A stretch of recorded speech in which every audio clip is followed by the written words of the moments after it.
어느 날 옆집에 이쁜 여자가 이사를 오고 그 여자의 정체는 인생은 예측할 수 없는 파도와 같다. 때론 기쁨과 행복이 넘치고 때론 고난과 시련이 몰아친다. 오늘 나는 나의 이야기를 들려주려고 합니다. 평범한 가정에서 태어나 파란만장한 삶을 거쳐 노년에야 비로소 평온을 찾은 나의 인생 이야기. 나는 평범한 가정에서 6남매 중 5째로 태어났다.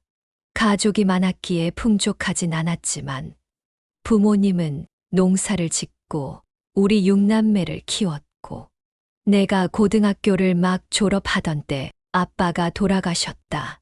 난 집안 형편에 대학은 꿈도 못 꾸고 서울로 와서 회사에 취직했다. 23살. 친구 모임에서 운명처럼 남편을 만났다.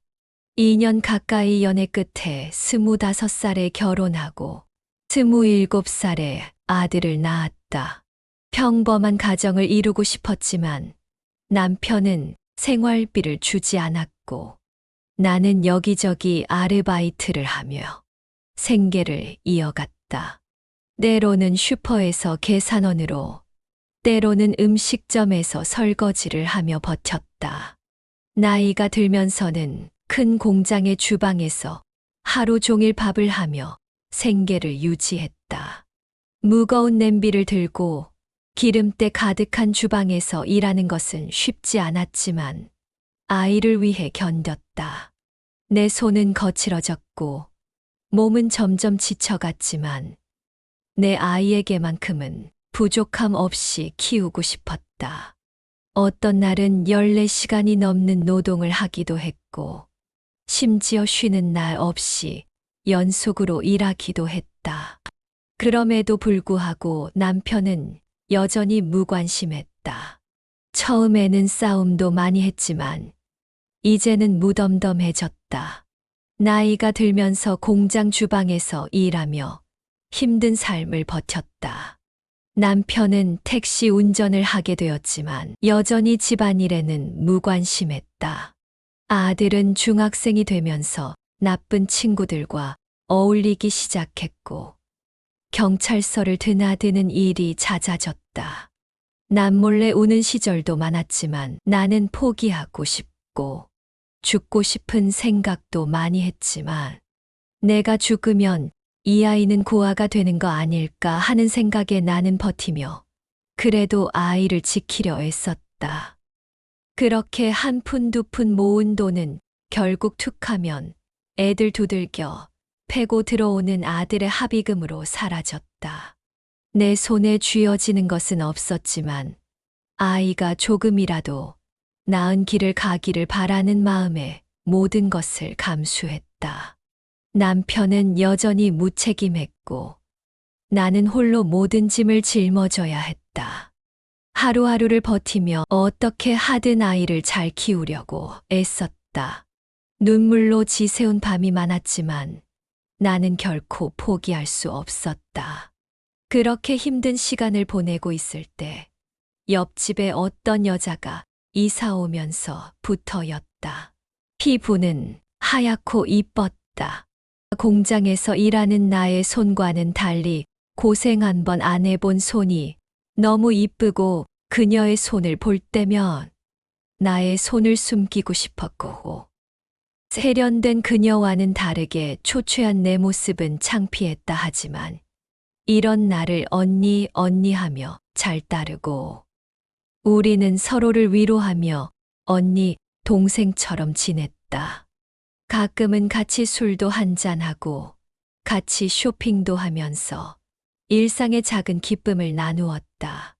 함께 시간을 보내며 서로의 아픔을 공감하고 위로하는 사이가 되었다. 그녀와의 우정 덕분에 힘든 현실 속에서도 버틸 수 있었다. 우리는 서로에게 가족 같은 존재가 되었고 속마음을 터놓고 이야기하는 것이 큰 위안이 되었다. 하지만 그 평온함이 오래 가지는 않았다. 나는 오랜만에 아는 동생 진이와 호프집에서 만나기로 했다. 삶의 무게에 지쳐가던 나에게는 오랜 친구와의 만남이 큰 위로가 될 것 같았다. 가벼운 맥주 한 잔과 함께 쌓였던 이야기들을 풀어놓으며 우리는 지난 시간들을 돌아보았다. 동생은 여전히 밝고 활기찬 모습이었지만 나 또한 예전과는 다른 차분한 마음가짐을 가지게 되었다. 그렇게 이야기꽃을 피우며 웃고 떠드는 순간만큼은 모든 걱정과 고민을 잊을 수 있었다. 하지만 그 만남이 내 인생에 또 다른 변화를 불러올 것이라고는 예상하지 못했다. 진이와 술 한잔 하고 있을 때 옆집 동생 혜진이의 전화가 왔다. 언니, 어디야? 응, 나 아는 동생이랑 술 한잔 하고 있어. 올래? 응, 나 금방 갈게. 기다려. 동생 진이랑 한잔하며 수다 산매경에 빠졌을 무렵 호프집 문이 열리고 그녀가 들어왔다.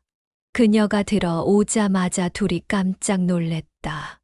아니, 네가 여기 웬일이야? 진이가 물었다. 아까 내가 말한 동생, 둘이 아는 사이야? 언니. 우리 옆집 살던 친구, 아니, 옆집 살던 사람이었어. 진이가 말했다. 친구면 친구지 옆집 살던 사람은 또 뭐야? 그때까지는 난 아무것도 몰랐다. 둘이 다툼이 있었나 하고 나는 둘이 풀어주려고 열심히 중간 역할을 했다. 친구 치고는 분위기가 너무 쎄했다. 난 속으로 둘이 싸웠나 했다. 아니, 니들은 친구라면서 그렇게 할 말이 없어? 혜진이는 의외로 조용했고 진이와 나는 신나게 떠들며 한잔하고 헤어지며 언니, 내가 내일 집으로 갈게. 나 할 말 있어. 응, 그래. 어차피 나 내일 안 나가 놀러와. 그렇게 헤어지고 집으로 혜진이랑 왔는데 그녀는 집에 갈 생각을 안 하고 우리 집에서 커피를 마시며 뭔가 분위기가 조용했다. 혜진아, 뭐 고민거리 있어? 아까부터 오늘 너 이상해. 아니, 언니. 별거 아냐. 나 이제 집에 갈게. 잘 자. 하면서 집으로 돌아가는데 그녀의 뒷모습은 꽤나 무거워 보였다. 그날은 오랜만에 수다를 떨어서인지 푹 잠이 들었다. 이른 아침이 돼서 초인종이 울렸다. 누구지? 시계를 보니 아침 7시였다. 이 시간에 올 사람이 없는데 하며 보니 진이가 아니 이 시간에 뭔 일이야? 무슨 일 있어? 어서 들어와. 커피 한 잔 줄까? 응. 언니 커피 한 잔 줘.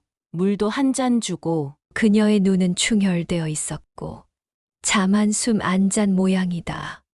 나는 커피를 끓여주며 무슨 일이야, 진이야? 무슨 일 있길래 그래? 난 그녀에게 다그쳤다. 언니 잠깐만. 나 한숨 좀 돌리고. 그래, 천천히 말하자. 어차피 나 오늘 직장 안 나가도 되는 날이야. 한 20분 동안 정막이 흐르고 난 옷을 갈아입고 주섬주섬 치우고 있는데 진이가 입을 열었다. 그녀의 입에서 나오는 말은 충격 그 자체였다. 진이가 흥분된 목소리로 말하기 시작하였다. 언니, 여기 잠깐만 앉아봐. 응, 그래. 왜 그래? 나 혜진이 알은지 오래됐어. 미안해, 언니. 그게 왜 네가 미안해할 일이야? 나는 어리둥절했다. 혜진이 착한 애야. 그러니 무슨 오해가 있는지 모르겠지만 오해를 풀고 잘 지내. 언니, 미쳤어? 전현이 뭐가 착해? 난 깜짝 놀랐다. 왜 그래? 그러니까 천천히 말해봐. 무슨 일이 있었는지. 그때까지도 난 상황을 이해하지 못하고 있었다. 하지만 진이의 표정은 흔들리고 있었고 진지한 눈빛 속에 감춰진 분노가 엿보였다.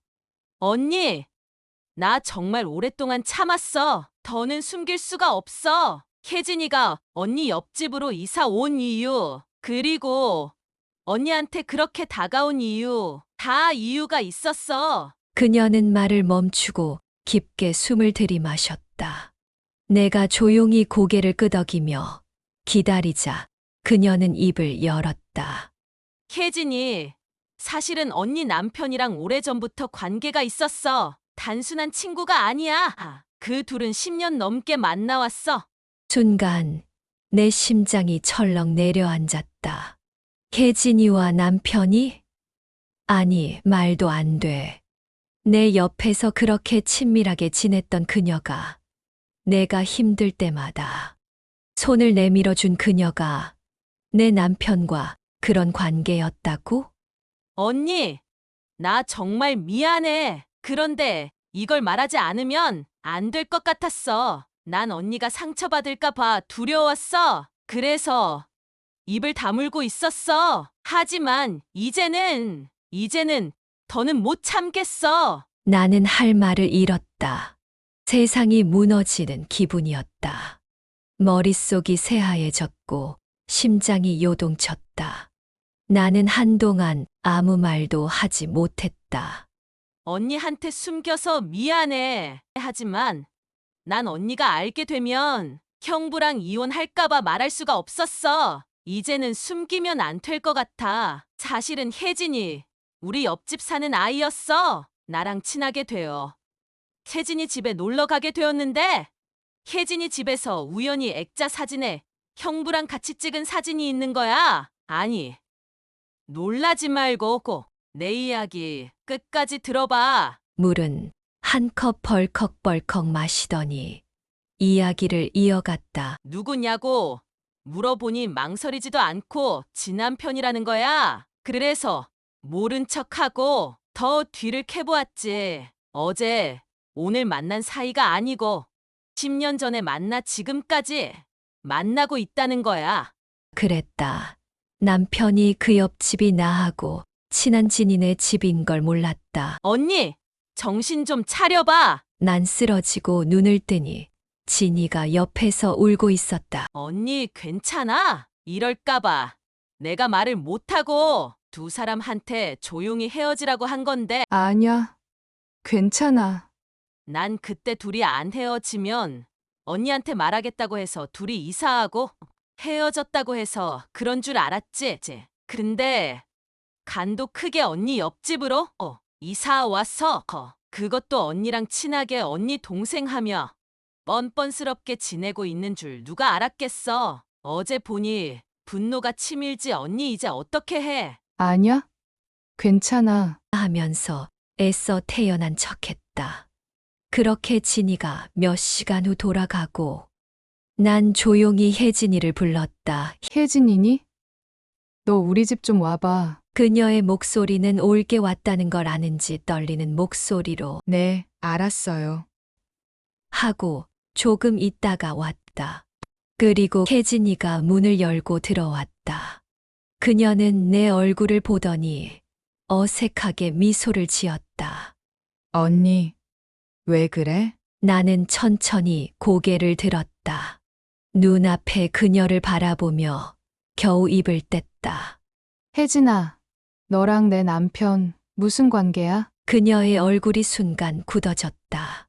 아무 말도 하지 못한 채 내 시선을 피했다. 그리고 나는 깨달았다. 지니의 말이 사실이라는 것을. 나는 깊이 숨을 들이마시고 결심했다.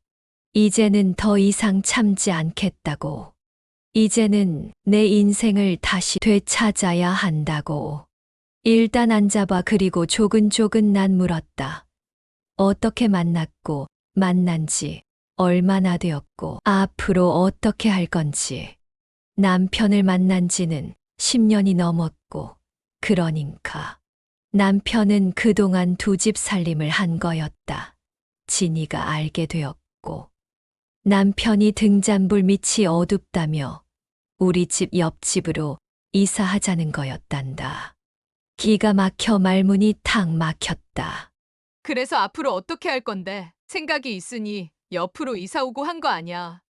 속으로는 머리 끄댕이를 잡고 싶은 마음은 굴뚝 같았으나 난 이미 어떻게 해야 할지 속으로 결정이 나 있는 상태였기 때문에 그럴 필요가 없었다. 어떻게 할 거냐고?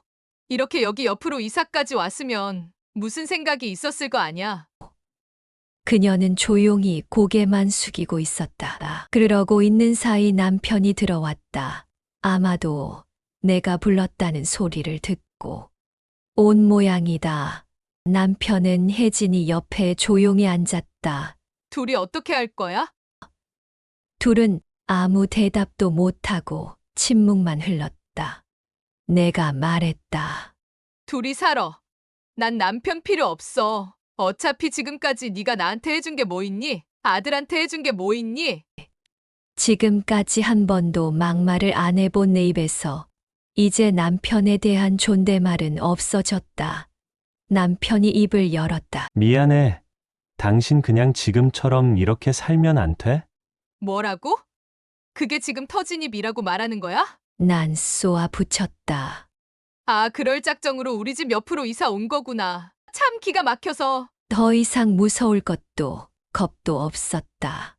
혜진이 너 가져난 이 사람 필요 없어. 지금까지 애들 아빠라 참고 사는 거야. 더 이상 아들한테 아빠가 없으면 어떻게 하나. 이혼녀 딱지 붙으면 어떻게 하나. 하는 두려움도 없어. 나가 둘 다 내 집에서 나가. 둘 다 난 내쫓았다. 더 이상 말할 가치도 못 느꼈다. 그 후로 혜진이는 조용했고 남편은 매일 저녁마다 꼬박 들어왔지만 충격과 분노 속에서 나는 결심했다. 더 이상 이렇게 살 수는 없다고. 나는 번호키를 바꾸고 남편을 내쫓았다. 그리고 남편은 문을 꽝꽝 두들기다가 돌아가곤 했어도 난 절대 문을 안 열어줬다. 그리고 이혼을 결정했다. 그렇게 몇 달이 지나고 이혼을 하고 난 이사를 했다. 그 뒤로도 몇 번이고 연락이 왔지만 난 남편의 전화번호를 차단해버렸다. 그리고 이제는 다시 평온한 일상이 시작되었다. 난 또 열심히 일을 하며 지내며 가끔 아들한테 애들 아빠가 전화 연락이 오는 것 같았지만 아들이 밖에서 만나는 것까지는 간섭하지 않았다. 그렇게 세월이 흐르고 그렇게 속을 썩이던 아들은 졸업을 하고 군대에 다녀왔다. 군대에 다녀오자마자 취직을 하고 아들이 이제 정신을 차린 모습이었다. 그렇게 한 푼 두 푼 모은 돈을 어느 날 아들이 봉투를 주며 엄마 죄송했어요. 제가 앞으로 돈 많이 벌어서 드릴게요. 하는 소리에 왈칵 눈물이 그간의 힘든 일들이 주마등처럼 스쳐갔다. 그야말로 결혼 이후 고생했던 일이 한순간에 보상받는 것만 같은 순간이었다. 아냐, 이제 너도 컸으니 돈 모아서 장가도 가고 해야지. 아들은 눈물을 훔치며 엄마, 정말 죄송했어요. 그리고 나 키워줘서 감사해요. 하면서 내 손을 꼭 잡고 말했다. 엄마도 좋은 사람 있으시면 언제든 재혼하세요. 이혼 후 나는 홀로 조용히 살며 내 삶을 되찾기 시작했다. 그렇게 이번 생은 이렇게 살고 마감하나 했다. 사는 그날까지는 열심히 살며 아들 결혼하는 날까지 열심히 살자 하는 생각으로 그렇게 하루하루를 보내고 있었다. 지금 내가 일하는 곳 식당은 경찰 세무소 공무원들이 자주 찾는 곳이다. 어느 날 진이랑 일 끝나고 생맥주 한잔 하기 위해서 둘이 호프집을 갔는데 옆 테이블 두 명의 남자들이 이모 아니세요? 이모 여기 오셨네. 하면서 아는 체 하시는 분이 식당에 자주 오시는 손님이셨다. 안녕하세요. 하며 자연스럽게 합석을 하게 되었고 그 이후로 가끔 같이 술을 한잔하게 되었는데 참 어느 분이 와이프인지 좋으시겠어요. 너무 자상하시고. 저 혼자인데요. 저 이혼한 지 얼마 안 됐어요. 아, 혼자셨구나. 이모님은 저도 혼자예요. 아들 하나 데리고 살고 있어요. 그렇게 시간이 지나면서 우리는 자주 연락을 하며 자연스럽게 가까워졌다. 가끔은 같이 식사도 하고 공원 산책을 하며 인생 이야기를 나누었다. 그는 언제나 내 말을 진심으로 들어주었고, 내 아픔과 고난을 이해하려 노력했다. 그 따뜻한 배려 속에서 나는 다시 누군가를 믿고 의지할 수 있을까 하는 희망을 품게 되었다. 그러던 어느 날, 그는 나에게 재혼을 하자고 고백했다. 갑작스러운 제안에 나는 당황했고, 많은 고민을 했다. 어떻게 저 같은 주방 이모랑 그것도 한 번의 이혼을 경험한 내가 다시 결혼을 할 수 있을까요? 그의 진심을 알면서도 선뜻 결정을 내릴 수가 없었다. 하지만 그는 나를 포기하지 않았다. 서두르지 않고 내 마음이 열릴 때까지 기다려 주었다. 그리고 젊은 나이도 아니고 남은 삶을 혼자가 아니라 서로 기대며 살아가는 것도 나쁘지 않겠다는 생각이 들기 시작했다. 마침내 나는 그의 진심을 받아들이기로 결심했다. 그리고 그가 우리 집으로 들어와 사는 걸로 재혼을 했다. 너무 자상한 그이는 아들을 끔찍히 잘 챙기고, 아들도 처음에는 아저씨 하다가 어느 날부터인가 아빠라고 부르기 시작했다. 그리고 그 사람의 부탁으로 난 식당 일을 그만두고 살림만 했다. 그간 일만 하느냐고 사람 구실 못하고 산 나에게 그는 하늘이 나에게 내린 선물 같은 사람 같았다. 그의 따뜻한 배려 덕분에 나는 처음으로 내 삶을 돌아볼 여유를 가지게 되었다. 난생 처음 해외여행도 가보고 그동안 부모님께 하지 못했던 효도도 해보기로 결심했다. 남편과 함께 비행기에 올라 처음 가본 해외에서 나는 새로운 세상을 경험하며 가슴이 벅차올랐다. 거리마다 낯선 언어가 들리고 눈앞에 펼쳐진 풍경은 꿈만 같았다. 그렇게 여행을 다녀오고 나서 나는 부모님을 모시고 오래전부터 해드리고 싶었던 것들을 해드리기로 했다. 함께 한복을 맞추고 사진관에서 가족 사진을 찍었다. 어머니는 흐뭇한 미소를 지으셨고, 살아계셨으면 좋아하셨을 건데 하시며 눈물을 훔치셨다. 이제는 내 삶이 편안해졌고, 내 가족들도 더 행복해진 것 같다. 더 이상 과거의 상처에 머무르지 않고 지금 이 순간을 감사하며 살아가는 법을 배워가는 중이다. 지금은 집에서 그의 내조만 하고 가끔 그이와 둘이 여행하며 그렇게 나는 평온한 노후를 보내고 있다. 젊은 시절 많은 아픔과 배신을 겪었지만 그 모든 것이 지나고 나니 내 삶도 다시 꽃 피우게 되었다. 이제는 과거를 돌아보며 인생이란 무엇인지 생각해 본다.